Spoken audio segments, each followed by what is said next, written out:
好，大家好啊！咁今日禮拜日啦，咁又想同大家講兩場馬匹啦。咁就講咗第二場先啦。咁第二場呢，其實我就想講嗰隻龍城強將嘅。咁首先其實你可以睇翻呢場馬呢，我諗都應該偏弱嘅呢場第二場千四，因為其實最主要就係呢個路程千四米咧，佢呢堆馬裏面咧，贏過千四米嘅馬咧，我睇咧係冇嘅，即係近嘅都仲有啊，譬如咩盛世威風啊、文武全能啊，跟住然後再加埋隻龍傲玲瓏，咁佢哋都叫做跑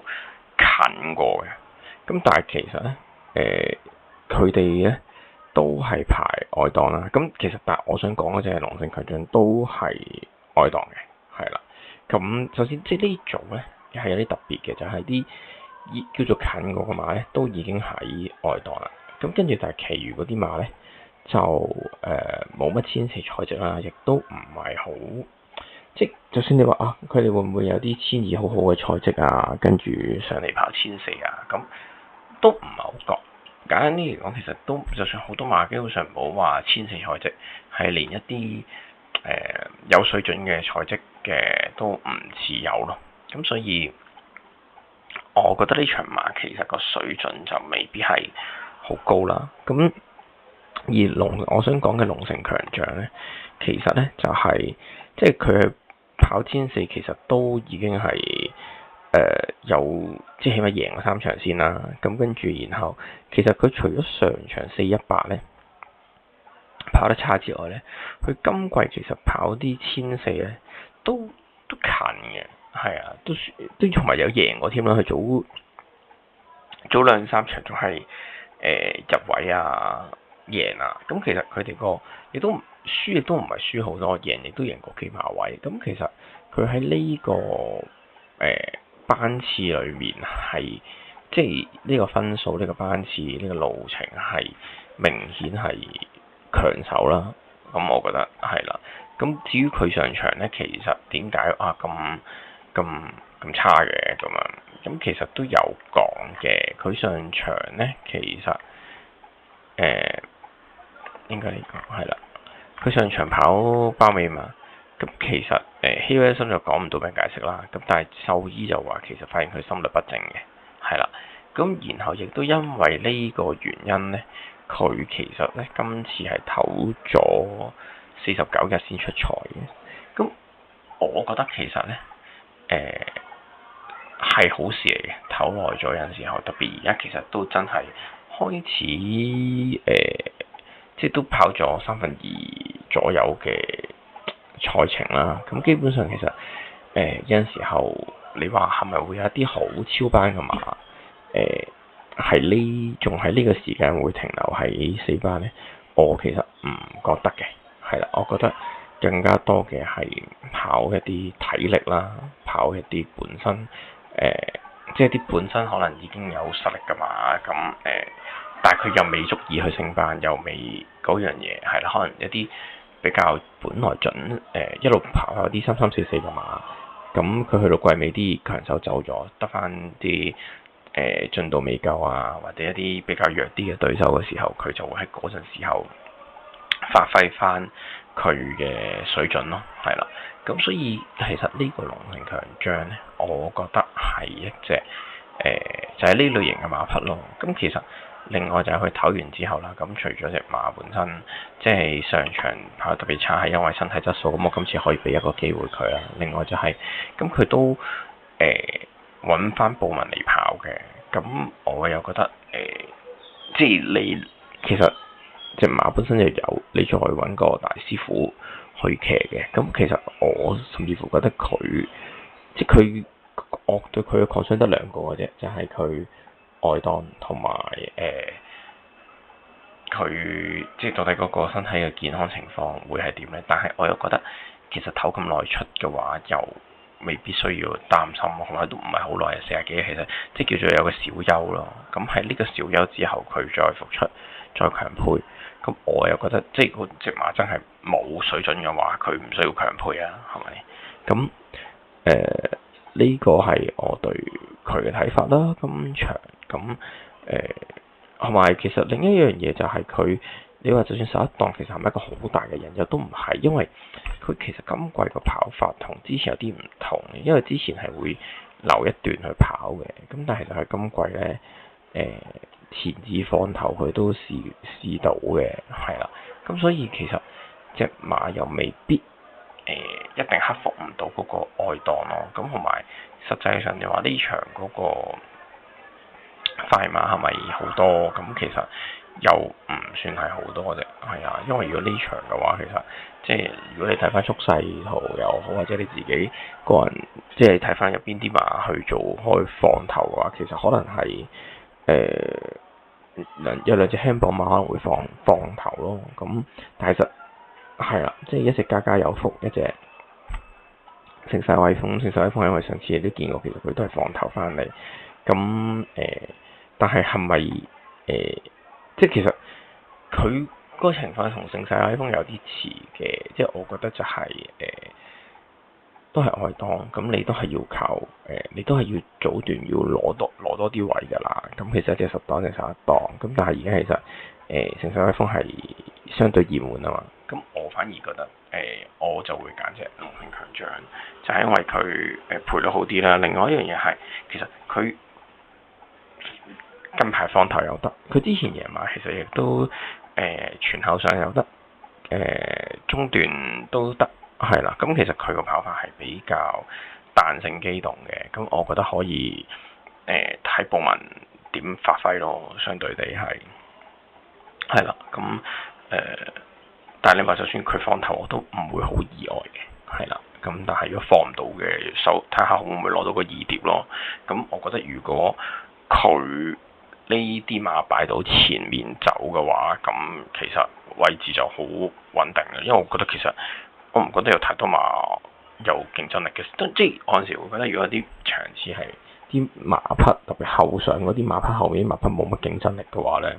你再跑放頭或者跟前係會真係會好着數，你捱翻嚟嗰個皮都容易好多啦，係啊，咁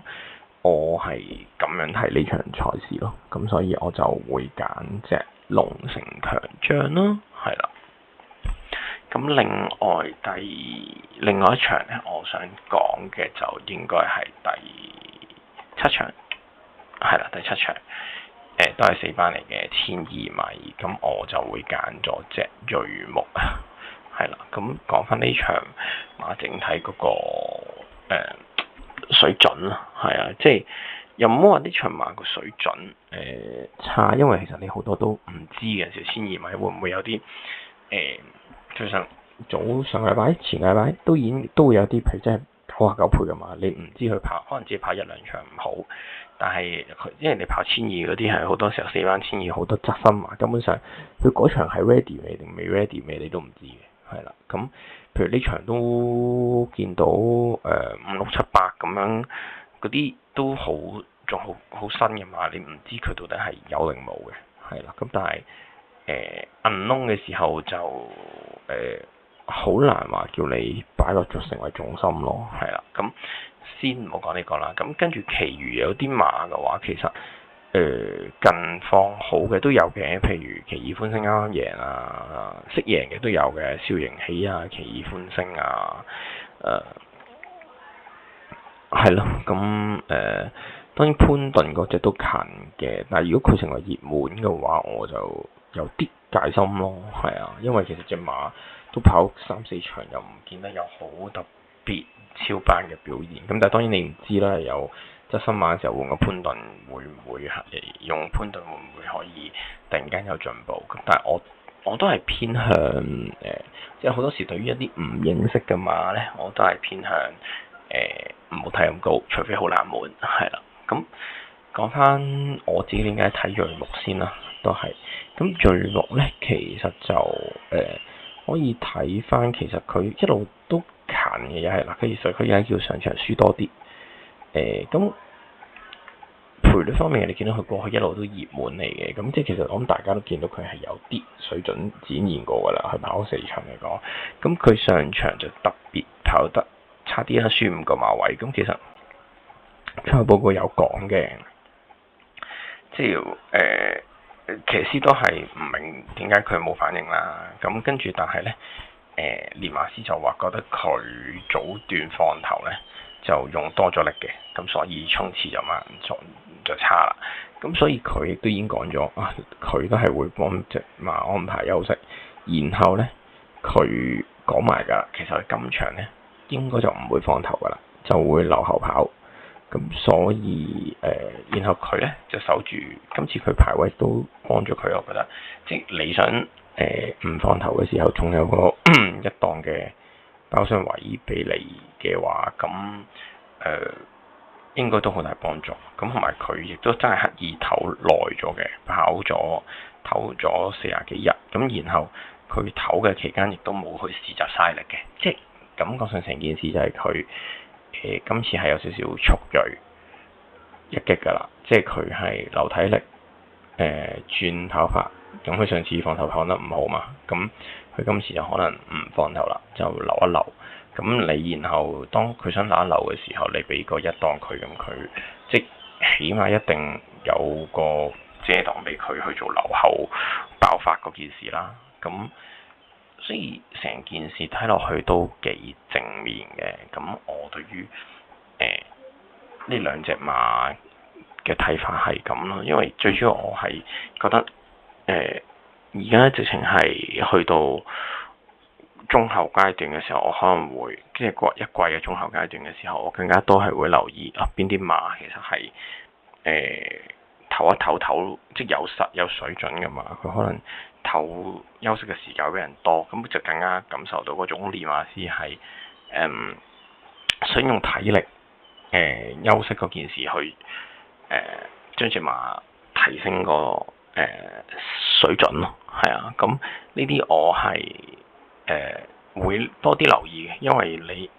始終同你人嘅體育競技一樣嘅啫。有陣時候你賽程頻密嘅話，你係會跌鑊噶嘛。咁但係如果一啲本身有水準嘅馬，而又唞一唞嘅話，去同一啲其實本身已經水準未必好高嘅馬，然後又跑得多嘅馬，去角逐嘅話，我覺得嘅係會更加有優勢咯。咁所以呢兩隻馬我係咁睇咯。咁就而且佢哋過去嘅賽績都唔差，即係我覺得即係都係有水準嘅。咁而我見兩隻馬而家都唔係熱門，其實就更加有嘗試嘅空間喺裏面。不過當然我覺得特別係龍城強將就唔知啦，但係我其實覺得兩隻馬都會開賽嘅時候可能會有賠率嘅調整，因為其實唔係咁難睇嘅啫。即係我覺得即係佢哋嗰啲賽績水準啊，同埋即係譬如龍城強將得佢一隻贏過喺嗰個路程贏過馬，仲贏過3次。咁譬如瑞木嘅話，其實過去都係大熱門。咁我覺得佢唞一唞之後咁樣復出嘅話，其實都應該好多人睇到嗰種心意，同埋都應該會對佢有啲期望咯。咁所以我覺得其實即係呢兩隻未可能最後臨場都會落飛嘅。咁就但係呢一刻即係去到仲有2-3個鐘開跑嘅時候，佢哋都未係大熱門嘅時候，咁我就會同大家講一講咯，推介下啦。咁係咁多啦，今日。